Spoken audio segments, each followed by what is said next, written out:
ਪਹਿਲੀ ਗੱਲ ਤਾਂ ਜਿਹੜਾ ਇਹਨਾਂ ਨੇ ਕਿਹਾ ਵੀ ਕਾਂਗਰਸ ਪਾਰਟੀ ਰੋ ਕਿਉਂ ਰਹੀ ਹੈ।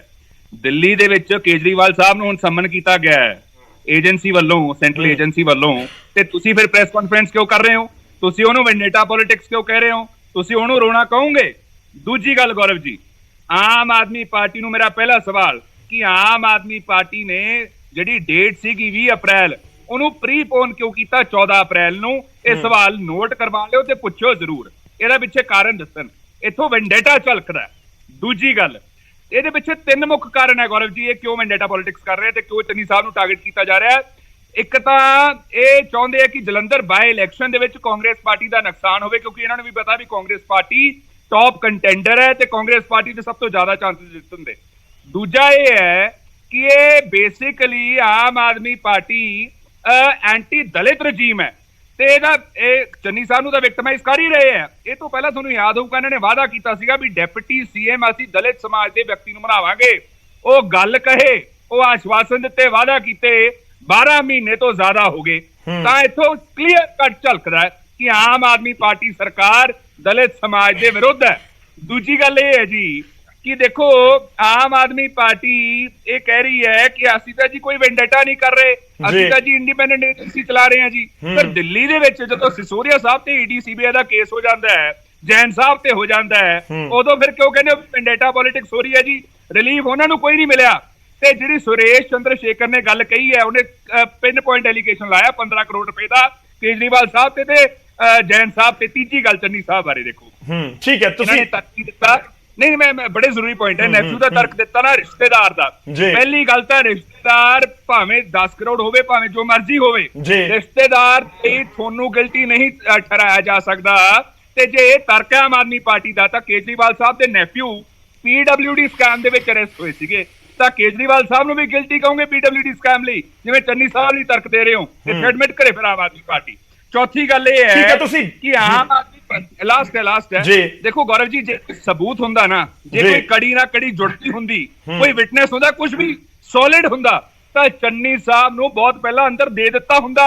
ਕੋਸ਼ਿਸ਼ ਬਹੁਤ ਟਾਈਮ ਦੀ ਹੋ ਰਹੀ ਹੈ, ਮਨਸੂਬੇ ਬਹੁਤ ਟਾਈਮ ਦੇ ਹੈ, ਐਗਜ਼ੀਕਿਊਟ ਨਹੀਂ ਕਰ ਪਾ ਰਹੇ। ਤੇ ਮੈਂ ਇਹਨਾਂ ਨੂੰ ਦੱਸਾਂ ਆਮ ਆਦਮੀ ਪਾਰਟੀ ਨੂੰ ਇੱਕ ਗੱਲ ਕਿ ਆਮ ਆਦਮੀ ਪਾਰਟੀ ਮੈਨੂੰ ਇੰਨੀ ਗੱਲ ਦੱਸ ਦੇ ਕਿ ਆਮ ਆਦਮੀ ਪਾਰਟੀ ਇਹਨੂੰ ਵਰਕ ਦਾ, ਕੰਮ ਦਾ ਸਬਸਟੀਟਿਊਟ ਕਿਉਂ ਬਣਾ ਚੁੱਕੀ ਹੈ ਗੌਰਵ ਜੀ? ਕਿਉਂਕਿ ਇਹਨਾਂ ਕੋਲੇ ਕੰਮ ਦਿਖਾਉਣ ਨੂੰ ਤਾਂ ਹੁੰਦਾ ਨਹੀਂ, ਤਾਂ ਕਰਕੇ ਲੀਡਰਾਂ ਦੇ ਕੇਸ ਕਰਕੇ ਉਪਲਬਧੀ ਦਿਖਾਉਣਾ। ਠੀਕ ਹੈ, ਚਲੋ ਆਪਾਂ ਜਵਾਬ ਲਵਾਂਗੇ ਸਰ। ਬਹੁਤ ਸਾਰੇ ਪੁਆਇੰਟ ਇਕੱਠੇ ਹੋ ਗਏ, ਮੈਂ ਜਵਾਬ ਨਹੀਂ ਲੈ ਪਾਉਂਗਾ, ਸਕਿਪ ਹੋ ਜਾਣਗੇ, ਮਿਸ ਹੋ ਜਾਣਗੇ ਉਹਨਾਂ ਦੇ ਵਿੱਚੋਂ। ਮੈਂ ਗਰਗ ਸਾਹਿਬ ਤੁਹਾਡਾ ਰੁਕ ਕਰਾਂਗਾ, ਪਰ ਪਹਿਲਾਂ ਸਭ ਨੂੰ ਇੱਕ ਵਾਰੀ ਆਪਾਂ ਐਡ ਕਰ ਲਈਏ। ਕਲੇਟ ਸਾਹਿਬ, ਤੁਸੀਂ ਇਸ ਨੂੰ ਕਿਵੇਂ ਦੇਖ ਰਹੇ ਹੋ? ਸ਼੍ਰੋਮਣੀ ਅਕਾਲੀ ਦਲ ਕਿਵੇਂ ਦੇਖ ਰਿਹਾ ਹੈ ਜਿਹੜੀ ਸਾਬਕਾ ਸੀਐਮ ਤੋਂ ਪੁੱਛਗਿੱਛ ਹੋਈ, ਇਲਜ਼ਾਮ ਲੱਗ ਰਹੇ ਨੇ, ਸਵਾਲ ਹੋ ਰਹੇ ਨੇ?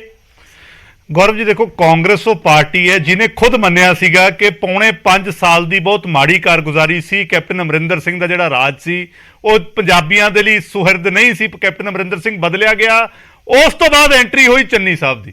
ਦੇਖੋ, ਚੰਨੀ ਸਾਹਿਬ ਦੀ ਐਂਟਰੀ ਹੁੰਦੇ ਸਾਰ ਸਭ ਤੋਂ ਪਹਿਲਾਂ ਸ਼੍ਰੋਮਣੀ ਅਕਾਲੀ ਦਲ ਨੇ ਉਹਨਾਂ ਦਾ ਇੱਕ ਸਟਿੰਗ ਦਿਖਾਇਆ ਸੀ, ਜਦੋਂ ਸਾਲਾਪੁਰ ਵਾਲਾ ਸਰਪੰਚ ਇਕਬਾਲ ਚਮਕੌਰ ਸਾਹਿਬ ਦੇ ਏਰੀਏ 'ਚ ਇਲੀਗਲ ਮਾਈਨਿੰਗ ਕਰ ਰਿਹਾ ਸੀ। ਔਨ ਚੈਨਲ ਉਹਨੇ ਐਡਮਿਟ ਕੀਤਾ ਕਿ ਚੰਨੀ ਸਾਹਿਬ ਤੇ ਹਨੀ ਦੇ ਕਹਿਣ ਤੇ ਮਾਈਨਿੰਗ ਹੋ ਰਹੀ ਹੈ ਤੇ ਸਾਨੂੰ ਕਿਹਾ ਗਿਆ ਹੈ ਕਿ ਇੰਨੇ ਪੈਸੇ ਇਕੱਠੇ ਕਰਕੇ ਦਿਓ। ਉਹ ਤੋਂ ਬਾਅਦ ਹਨੀ ਤੇ ਰੇਡ ਹੁੰਦੀ ਹੈ, ਹਨੀ ਦੇ ਘਰੋਂ ਪੈਸਾ, ਸੋਨਾ, ਕਾਗਜ਼ਾਤ, 10 ਕਰੋੜ ਕੈਸ਼ ਸੀ, 10-10 ਲੱਖ ਦੀਆਂ ਘੜੀਆਂ ਫੜੀਆਂ ਗਈਆਂ, ਉਹ ਸਾਰਿਆਂ ਦੇ ਸਾਹਮਣੇ ਹੈ। ਔਰ ਹਨੀ ਚੰਨੀ ਸਾਹਿਬ ਨਾਲ ਤਾਂ ਕਨੈਕਟ ਹੋ ਜਾਂਦਾ ਸਿੱਧਾ, ਇੱਕ ਤਾਂ ਹੈ ਸਕਾ ਭਾਣਜਾ, ਇੱਕ ਹਨੀ ਦੀ ਸੁਰੱਖਿਆ ਦੇ ਵਿੱਚ ਜਿਹੜਾ ਸਪੈਸ਼ਲ ਪ੍ਰੋਟੈਕਸ਼ਨ ਯੂਨਿਟ ਹੈ, ਜਿਹੜਾ ਇਕੱਲਾ ਮੁੱਖ ਮੰਤਰੀ ਦੇ ਪਰਿਵਾਰ ਨੂੰ ਮਿਲਦਾ ਹੈ। ਮੁੱਖ ਮੰਤਰੀ ਦੇ ਪਰਿਵਾਰ ਤੋਂ ਬਾਹਰ ਸਪੈਸ਼ਲ ਪ੍ਰੋਟੈਕਸ਼ਨ ਯੂਨਿਟ ਕਿਸੇ ਕੋਲ ਨਹੀਂ ਹੁੰਦਾ। ਹਾਲਾਂਕਿ ਅੱਜ ਦੇ ਸਮੇਂ 'ਚ ਰਾਘਵ ਚੱਡੇ ਨੂੰ ਵੀ ਦਿੱਤਾ ਹੋਇਆ ਉਹ ਵਾਲਾ। ਸੋ ਉਹ ਜਿਹੜਾ ਯੂਨਿਟ ਸੀ ਉਹ ਇਹਨਾਂ ਨੂੰ ਦਿੱਤਾ ਗਿਆ ਸੀਗਾ। ਸੋ ਹਨੀ ਤਾਂ ਸਿੱਧਾ ਉਹਨਾਂ ਦੇ ਨਾਲ ਜੁੜਦਾ ਹੈ। ਔਰ ਚੰਨੀ ਸਾਹਿਬ ਨੂੰ ਮੈਂ ਇੱਕ ਗੱਲ ਪੁੱਛਣੀ ਚਾਹੁੰਦਾ ਕਿ ਦੂਜਿਆਂ ਦੇ ਉੱਤੇ ਝੂਠੇ ਪਰਚੇ ਦੇਣ ਵਾਲੇ, ਹਨੇਰੀਆਂ ਰਾਤਾਂ 'ਚ ਜਿਹੜੇ 10 ਦਿਨ ਦੇ DGP ਸੀ, ਉਹਨੇ ਤੋਂ ਮਜੀਠੀਆ ਸਾਹਿਬ ਦੇ ਖਿਲਾਫ ਝੂਠਾ ਪਰਚਾ ਦਵਾਇਆ। ਅੱਜ ਤਾਂ ਰਿਪੋਰਟਾਂ ਵੀ ਖੁੱਲ ਗਈਆਂ, ਕੀ ਨਿਕਲਿਆ? ਕੁਛ ਨਹੀਂ। ਤੇ ਅੱਜ ਆਪ ਕਿਉਂ ਰੋਨੇ ਹੋ? ਜੇ ਤਾਂ ਵਿਰੋਧੀਆਂ ਤੇ ਕਰੋ ਫਿਰ ਤਾਂ ਤੁਸੀਂ ਕਹੋ ਕਿ ਜੀ ਅਸੀਂ ਕਾਰਵਾਈ ਸਹੀ ਕਰਤੀ। ਜਿਹੜੀ ਕੋਰਟਾਂ ਨੇ, ਜਿਹੜੀ ਹਾਈ ਕੋਰਟ ਤੋਂ ਵੀ ਇਹਨਾਂ ਨੂੰ ਝਾੜ ਪਈ, ਹੁਣ ਤਾਂ ਰਿਪੋਰਟਸ ਖੁੱਲ ਗਈ, ਹੁਣ ਤਾਂ ਜਗ ਜ਼ਾਹਿਰ ਹੋ ਗਿਆ ਕਿ ਇੱਕ ਝੂਠਾ ਪਰਚਾ ਸੀ। ਤਾਂ ਅੱਜ ਚੰਨੀ ਸਾਹਿਬ ਜਿਹੜੇ ਕਰੋੜਾਂ ਰੁਪਏ ਦੀ ਜਾਇਦਾਦ ਦੇ ਮਾਲਕ, ਇਲੈਕਸ਼ਨ ਐਫੀਡੇਵਿਟ ਕਰੋੜਾਂ ਰੁਪਏ ਦੀ ਜਾਇਦਾਦ ਦਿਖਾਉਂਦੇ ਨੇ, ਅੱਜ ਆ ਕੇ ਕਹਿੰਦੇ ਮੇਰੇ ਕੋਲ ਤਾਂ ਹੈ ਹੀ ਕੁਛ ਨਹੀਂ। ਸੋ ਇਹ ਜਿਹੜਾ ਦੋਹਰਾ ਸਟੈਂਡ ਹੈ ਚੰਨੀ ਸਾਹਿਬ ਦਾ, ਕਲੇਟ ਸਾਹਿਬ ਦੇਖੋ ਇੱਕ ਐਲੀਗੇਸ਼ਨਸ ਹੁੰਦੇ ਆ, ਉਹ ਕਹਿੰਦੇ ਕਿ ਜੇ ਸਬੂਤ, ਹੁਣ ਖੜਿਆਲ ਸਾਹਿਬ ਕਹਿ ਰਹੇ ਕਹਿੰਦੇ ਜੇ ਸਬੂਤ ਹੁੰਦੇ ਤਾਂ ਇਹਨਾਂ ਨੇ ਕਦੋਂ ਦਾ ਸਾਬਕਾ ਸੀਐਮ ਨੂੰ ਅੰਦਰ ਕਰ ਦੇਣਾ ਸੀ।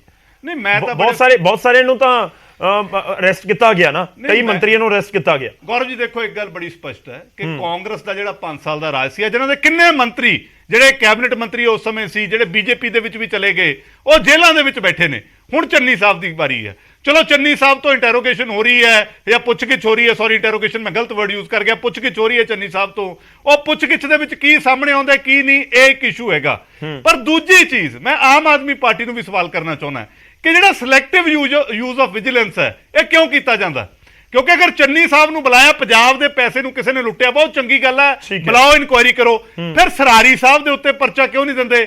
ਇੱਕ ਕਾਂਗਰਸ ਦੇ ਰਾਜ ਦੇ ਆਖਰੀ ਟਾਈਮ ਦੇ ਵਿੱਚ ਕੋਈ ਬੱਸਾਂ ਦੀਆਂ ਚਾਸੀਆਂ ਦਾ, ਬੋਡੀਆਂ ਦਾ ਵੀ ਚੱਕਰ ਸੀ, ਉਹਨਾਂ ਨੂੰ ਕਿਉਂ ਜਾਣਬੁੱਝ ਕੇ ਸੰਮਨ ਨਹੀਂ ਭੇਜਦੇ? ਉਹ ਕਿਉਂ ਗੁੜੀ ਜਾ ਰਹੀ ਹੈ? ਕਿਉਂਕਿ ਫੋਟੋਆਂ ਬਹੁਤ ਹੱਸਦੇ ਦੀਆਂ ਆਉਂਦੀਆਂ ਨੇ। ਇਹ ਸਿਲੈਕਟਿਵ ਯੂਜ਼ ਹੈ ਵਿਜੀਲੈਂਸ ਦਾ। ਔਰ ਜਿਹੜੀ ਤੀਸਰੀ ਗੱਲ ਹੈ, ਮੈਂ ਤਾਂ ਇਹਨਾਂ ਨੂੰ ਪੁੱਛਣਾ ਚਾਹੁੰਦਾ ਕਿ ਅੱਜ ਜਦੋਂ ਫਿਰ ਅਰਵਿੰਦ ਕੇਜਰੀਵਾਲ ਨੂੰ ਸੀਬੀਆਈ ਨੇ ਬੁਲਾਇਆ, ਮੈਨੂੰ ਲੱਗਦਾ ਸੰਜੇ ਸਿੰਘ, ਰਾਘਵ ਚੱਡਾ, ਹਰਪਾਲ ਚੀਮਾ, ਇਹ ਸਾਰੇ ਆ ਗਏ, ਕਹਿੰਦੇ ਜੀ ਬਹੁਤ ਮਿਸਯੂਜ਼ ਹੋ ਰਿਹਾ ਸੀਬੀਆਈ ਦਾ। ਫਿਰ ਤਾਂ ਸੀਬੀਆਈ ਵੀ ਇੱਕ ਇੰਡੀਪੈਂਡੈਂਟ ਏਜੰਸੀ ਹੈ। ਅਗਰ ਵਿਜੀਲੈਂਸ ਇੰਡੀਪੈਂਡੈਂਟ ਹੈ, ਫਿਰ ਸੀਬੀਆਈ ਵੀ ਇੰਡੀਪੈਂਡੈਂਟ ਹੈ। ਅਗਰ ਤੁਸੀਂ ਕਹਿੰਦੇ ਹੋ ਸੀਬੀਆਈ ਗਲਤ ਕੰਮ ਕਰ ਰਹੀ ਹੈ, ਫਿਰ ਵਿਜੀਲੈਂਸ ਦਾ ਵੀ ਦੁਰਉਪਯੋਗ ਹੈ। ਸੋ ਇਹ ਦੋਨੋਂ ਚੀਜ਼ਾਂ ਦਾ ਤਾਲਮੇਲ ਆਮ ਆਦਮੀ ਪਾਰਟੀ ਕਿਵੇਂ ਬਣਾਉਂਦੀ ਹੈ, ਇਹ ਵੀ ਪੰਜਾਬ ਦੇ ਲੋਕਾਂ ਨੂੰ ਦੱਸ ਦੇਣ। ਠੀਕ ਹੈ, ਮੈਂ ਇੱਕ ਵਾਰ ਚੰਨੀ ਦਾ ਰੁਖ ਕਰਦਾ ਹਾਂ। ਸਾਡੇ ਨਾਲ ਬੀਜੇਪੀ ਨੂੰ ਰਿਪਰੈਜ਼ੈਂਟ ਕਰ ਰਹੇ ਨੇ ਚੰਨੀ ਜੀ। ਵੈਂਡੇਟਾ ਪੋਲਿਟਿਕਸ, ਕਾਂਗਰਸ ਇਸ ਸਮੇਂ ਇਲਜ਼ਾਮ ਲਗਾ ਰਹੀ ਹੈ। ਦੇਖੋ, ਇੱਕ ਵੱਡਾ ਨਾਮ ਹੈ ਚਰਨਜੀਤ ਸਿੰਘ ਚੰਨੀ ਪੰਜਾਬ ਦੇ ਵਿੱਚ, ਤੇ ਸਾਬਕਾ ਸੀਐਮ ਨੇ, ਕਿ ਜੇਕਰ ਉਹ ਬਾਹਰ ਆ ਕੇ ਕਹਿੰਦੇ ਨੇ ਕਿ ਦੱਸੋ 170 ਕਰੋੜ ਰੁਪਏ ਕਿੱਥੇ ਹੈ, ਦੱਸੋ 250 ਕਿੱਲੇ ਕਿੱਥੇ ਨੇ, ਪਰ ਦੂਜੇ ਪਾਸੇ ਆਮ ਆਦਮੀ ਪਾਰਟੀ ਦਾ ਤਰਕ ਹੈ ਕਿ ਬੜੀ ਬਿਲਕੁਲ ਫ੍ਰੀ ਐਂਡ ਫੇਅਰ ਜਿਹੜੀ ਇਨਵੈਸਟੀਗੇਸ਼ਨ ਉਹ ਅੱਗੇ ਵਧ ਰਹੀ ਹੈ, ਸਵਾਲ ਜਵਾਬ ਹੋ ਰਹੇ ਨੇ, ਵਿਜੀਲੈਂਸ ਆਪਣਾ ਕੰਮ ਕਰ ਰਹੀ ਹੈ। ਦੇਖੋ ਗੌਰਵ, ਗੱਲ ਇਹ ਹੈ ਕਿ ਕੋਈ ਵੀ ਦੋਨਾਂ ਪਾਰਟੀਆਂ ਦੇ ਵਿੱਚੋਂ ਸਾਫ਼ ਸੁਥਰਾ ਨਹੀਂ। ਜਿੱਥੋਂ ਤੱਕ ਚਰਨਜੀਤ ਚੰਨੀ ਦੀ ਗੱਲ ਹੈ, ਉਹਦੀ ਪਹਿਲਾਂ ਤਾਂ ਇਲੈਕਸ਼ਨ ਐਜ਼ ਚੀਫ ਮਿਨਿਸਟਰ, ਤੇ ਜੋ ਉਸ ਤੋਂ ਪਹਿਲਾਂ ਮਿਸ ਗਵਰਨੈਂਸ ਔਰ ਬੈਡ ਗਵਰਨੈਂਸ ਜਿਹੜੀ ਕਾਂਗਰਸ ਨੇ ਦਿੱਤੀ, ਤੇ ਫਿਰ ਜਿਹੜਾ 111 ਦਿਨ ਦਾ ਟਾਈਮ ਇਹਨਾਂ ਨੂੰ ਮਿਲਿਆ, ਉਹ ਵੀ ਪੰਜਾਬ ਨੂੰ ਬਹੁਤ ਮਹਿੰਗਾ ਪਿਆ। ਪਤਾ ਕੀ ਹੈ, ਜਿਹੜੇ ਪੋਲੀਟੀਸ਼ੀਅਨ ਨੇ, ਇਹ ਜਦੋਂ ਪਾਵਰ ਆਉਂਦੀ ਹੈ ਨਾ, ਜਿਵੇਂ ਆਪਾਂ ਕਹਿੰਦੇ ਐਬਸੋਲੂਟ ਪਾਵਰ ਕਰਪਟਸ ਐਬਸੋਲੂਟਲੀ, ਉਹ ਗੱਲ ਹੋ ਜਾਂਦੀ ਹੈ। ਫਿਰ ਇਹਨਾਂ ਨੂੰ ਲੱਗਦਾ ਵੀ ਸਾਡੇ ਤੇ ਕੋਈ ਕਾਨੂੰਨ ਨਹੀਂ ਲਾਗੂ ਹੋ ਸਕਦਾ, ਅਸੀਂ ਕਿਸੇ ਨੂੰ ਜਵਾਬ ਦੇ ਨਹੀਂ ਹੈਗੇ। ਹੁਣ ਤੁਸੀਂ ਇਹ ਦੇਖੋ ਵੀ ਚਾਹੇ ਜੇ ਹਨੀ ਕੋਲੇ ਕਿੱਦਾਂ ਪੈਸੇ ਆ ਗਏ 10 ਕਰੋੜ, ਉਹਦਾ ਕਿਹੜਾ ਬਿਜ਼ਨਸ ਹੈ, ਕਿਹੜਾ ਬੰਦਾ ਉਹਨੂੰ ਫੜਾ ਗਿਆ ਜੇ ਉਹਦਾ ਲਿੰਕ ਨਹੀਂ ਸੀਗਾ? ਫਿਰ ਜੇ ਉਹਦੇ ਕੋਲੇ ਸਿਕਿਉਰਿਟੀ ਕਿੱਥੋਂ ਆ ਗਈ, ਜਿਹੜੀ ਸਪੈਸ਼ਲ ਪ੍ਰੋਟੈਕਸ਼ਨ ਯੂਨਿਟ ਦੀ ਸੀ, ਉਹ ਕਿੱਥੋਂ ਆ ਗਈ? ਤੇ ਫਿਰ ਜਿਹੜੀਆਂ ਇਹਨਾਂ ਨੇ ਇੰਨੀਆਂ ਮਤਲਬ ਜਿਹੜਾ ਐਕਸ਼ਨ ਲੈਣਾ ਸੀਗਾ, ਚਾਹੇ ਉਹ ਸਕਾਲਰਸ਼ਿਪ ਸਕੈਮ ਸੀਗਾ, ਫਿਰ ਸ਼ਹੀਦ ਭਗਤ ਸਿੰਘ ਨਗਰ ਦੇ ਵਿੱਚ ਜਿਹੜੀ ਮਾਈਨਿੰਗ ਸੀਗੀ ਉਹ ਕੁਦਰਤਦੀਪ ਦੇ ਨਾਲ ਕੀਤੀ, ਤੇ ਉਹਦਾ ਜਿਹੜਾ ਪ੍ਰੋਫਿਟ ਸਾਰਾ ਆਇਆ। ਮਤਲਬ ਐਲੀਗੇਸ਼ਨ ਵੀ ਬਹੁਤ ਨੇ, ਆਪਾਂ ਉਹਨਾਂ ਨੂੰ ਅਬਜ਼ੋਲਵ ਨਹੀਂ ਕਰ ਸਕਦੇ। ਕੋਈ ਐਲੀਗੇਸ਼ਨ ਦੇ ਵਿੱਚ ਬਿਲਕੁਲ ਹੀ ਜਾਨ ਨਹੀਂ ਹੈਗੀ ਕਿਸੇ ਦੇ ਵਿੱਚ। ਤੇ ਜਿੱਥੋਂ ਤੱਕ ਸਾਰੇ ਐਲੀਗੇਸ਼ਨ ਹੈ, ਉਹਦਾ ਕੁਝ ਬੜਾ ਕੁਝ ਦਿਖਦਾ, ਮੈਂ ਰਿਪੀਟ ਨਹੀਂ ਕਰਨਾ ਚਾਹੁੰਦਾ। ਉਹਦੇ ਨਾਲ ਜਿਹੜੀ ਸਰਕਾਰ ਕਰ ਰਹੀ ਹੈ ਇਸ ਵੇਲੇ, ਉਹ ਵੀ ਸਿਲੈਕਟਿਵ ਹੈ। ਪਹਿਲਾਂ ਤੁਸੀਂ ਉਹਨੂੰ 20 ਤਰੀਕ ਦਿੰਦੇ ਆ, ਫਿਰ ਤੁਸੀਂ 13 ਜਗ੍ਹਾ 14 ਨੂੰ ਬੁਲਾ ਲੈਂਦੇ ਆ, ਫਿਰ ਤੁਸੀਂ ਉਹ ਜਿਹੜਾ ਹੈਗਾ ਉਹ ਜਿਹੜਾ ਬਾਈ ਇਲੈਕਸ਼ਨ ਦੇ ਨਾਲ ਜੋੜ ਕੇ ਦੇਖਦੇ ਹੈਗੇ ਆ, ਉਹਨੂੰ ਬਦਨਾਮ ਕਰ ਰਹੇ ਹੈਗੇ। ਫਿਰ ਉਹ ਕਹਿੰਦਾ ਕਿ ਦੱਸੋ ਮੇਰੀ ਪ੍ਰਾਪਰਟੀ ਕਿੱਥੇ ਹੈ।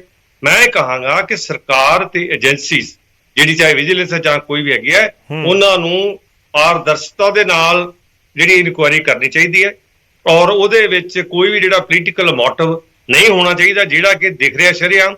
ਜੇ ਇੰਨੇ ਇਹ ਸੱਚੇ ਨੇ, ਤੇ ਫਿਰ ਵਿਜੇ ਸਿੰਘਲੇ ਦਾ ਕੀ ਬਣਿਆ, ਸਰਾਰੀ ਦਾ ਕੀ ਬਣਿਆ, ਬਾਕੀਆਂ ਦਾ ਕੀ ਬਣਿਆ? ਔਰ ਹੋਰ ਤੁਸੀਂ ਦੇਖ ਲਓ, ਪੋਲੀਟੀਕਲ ਮੋਟਿਵ ਕੀ ਨਜ਼ਰ ਆ ਰਿਹਾ ਸਰ ਤੁਹਾਨੂੰ? ਤੁਸੀਂ ਕਹਿ ਰਹੇ ਹੋ ਕਿ ਪੋਲੀਟੀਕਲ ਮੋਟਿਵ ਨਜ਼ਰ ਆ ਰਿਹਾ ਇਹਦੇ ਵਿੱਚ।